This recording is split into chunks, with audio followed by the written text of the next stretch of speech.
بسم اللہ الرحمن الرحیم۔ یوٹیوب کے جتنے بھی میرے دوست فرینڈز ہیں، سبسکرائبر ہیں، تمام سے گزارش ہے کہ اس ویڈیو کو آپ نے اچھے طریقے سے دیکھنا ہے، شیئر کرنا ہے اور چینل کو سبسکرائب بھی کرنا ہے۔ سب سے پہلے تمام دوستوں کو شب بارات کی مبارکباد ہو۔ شب بارات یہ کوئی عام رات نہیں ہے۔ اس رات کے اندر لوگوں کے نامہ اعمال اللہ تبارک و تعالیٰ کے حضور پیش کیے جاتے ہیں۔ اس رات کے اندر جس کو جتنا روزی رزق ملنا ہوتا ہے وہ لکھ دیا جاتا ہے، اور جس کو جتنا صحت ملنی ہوتی ہے، تندرستی یا بیماری، جو کچھ بھی جس کے نصیب میں ہوتا ہے وہ اسی رات لکھا جاتا ہے۔ تو اس رات کو چاہیے کہ ہم جاگیں، عبادت کریں، اور جتنا ہو سکے ہم اپنے رب سے طلب کریں، کیونکہ اس رات کے جاگنے سے آپ کا نصیب جاگ سکتا ہے۔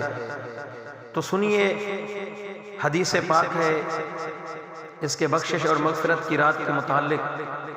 حضرت علی ابن ابی طالب رضی اللہ تعالی عنہ سے روایت ہے کہ رسول اللہ صلی اللہ علیہ وآلہ وسلم نے فرمایا، جب نصف شعبان کی رات آئے تو اس رات کو قیام کرو اور دن کو روزہ رکھو، کیونکہ اس رات اللہ تبارک و تعالی سورج کے غروب ہوتے ہی آسمان دنیا پر اپنی شایان شان کے مطابق نزول فرما لیتا ہے، اور صبح طلوع ہونے تک فرماتا رہتا ہے، کیا کوئی مجھ سے بخشش مانگنے والا ہے کہ میں اسے معاف کروں؟ کیا کوئی مجھ سے رزق طلب کرنے والا ہے میں اسے رزق دوں؟ کیا کوئی کسی بیماری یا مصیبت میں مبتلا ہے کہ میں اسے عافیت عطا فرما دوں؟ دوستو، آپ نے سن لیا، یہ کوئی عام شخصیت نہیں فرما رہے، حضرت علی ابن ابی طالب فرما رہے ہیں۔ اور اس رات کو آپ نے صلاۃ التسبیح پڑھنی ہے۔ بہت ہی فضیلت والی یہ نوافل کی نماز ہے، یہ آپ اکیلے بھی پڑھ سکتے ہیں اور اس کو جماعت کے ساتھ بھی آپ لوگ پڑھ سکتے ہیں۔ صلاۃ التسبیح پڑھنے کا طریقہ کیا ہے؟ کچھ لوگوں کو نہیں آتا۔ یہ ایک آپ سن لیں، یہ جو پڑھنی ہے ہر رکعت میں سبحان اللہ والحمد للہ ولا الہ الا اللہ واللہ اکبر، آپ نے پہلے یہ تسبیح یاد کرنی ہے، آپ نے اس کو پڑھنا ہے ہر رکعت کے اندر۔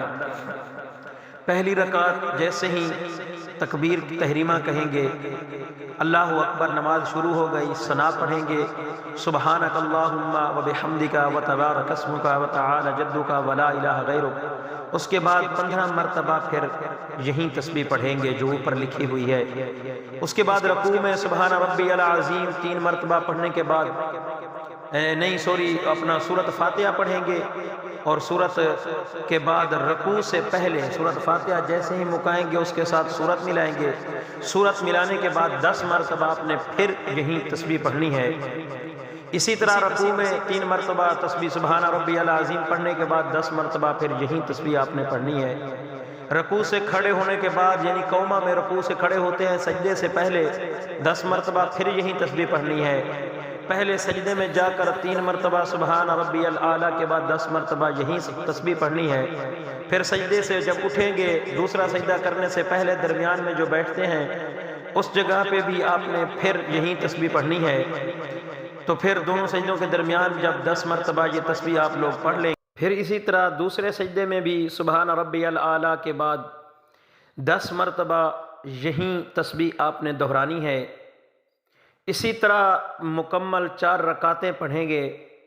اچھا، خیال رکھیں، کھڑے ہونے کی حالت میں سورۃ فاتحہ سے پہلے ہر مرتبہ 15 مرتبہ ہر رکعت میں یہی تسبیح پڑھنی ہے۔ باقی جتنی بھی جگہیں ہیں ہر جگہ پہ آپ نے 10 مرتبہ یہ تسبیح پڑھنی ہے۔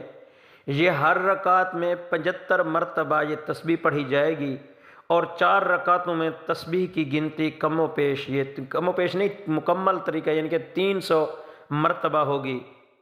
اچھا، اس کو اپنے خیال سے بندہ گن بھی سکتا ہے، گنتی کر سکتا ہے، یا انگلیوں کے اشارے سے بھی اس کو گنتی کیا جا سکتا ہے، شمار کیا جا سکتا ہے، کیونکہ اس میں کوئی پریشانی نہیں ہے، اتنی بڑی تسبیح ہے، اتنی مرتبہ پڑھنی ہے تو انسان اسے بھول سکتا ہے، تو اسے اپنی انگلیوں پہ اپنا ہاتھ رکھ کر اشارے سے ان کی گنتی بھی کر سکتا ہے۔ دعا ہے رب لم یزل کی ذات سے اللہ پاک ہم اس بابرکت رات کو جاگنے کی توفیق عطا فرمائے۔